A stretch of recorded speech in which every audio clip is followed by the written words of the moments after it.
Okay. Hello. How you doing? Now, a plumber came out and did the plumbing here. Now, he started in the back wall. Follow me. He started in the back wall. He fixed up the copper tubing. Hold on, we need light. Yeah, we got like.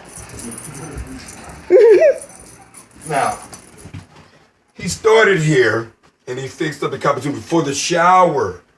So he ran copper tubing, fittings, and so on and so forth. But the thing was is that he didn't even solder the pipes.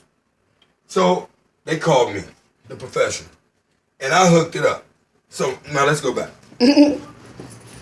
So after I finished soldering the pipes, right, I go to turn the water on.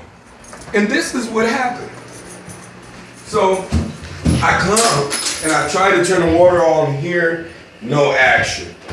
I turn on the sink and look what happened. What the hell is going on here? What type of plumber is he? I'm trying to figure it out. Wait a minute, one more time. You zero on in this. Okay.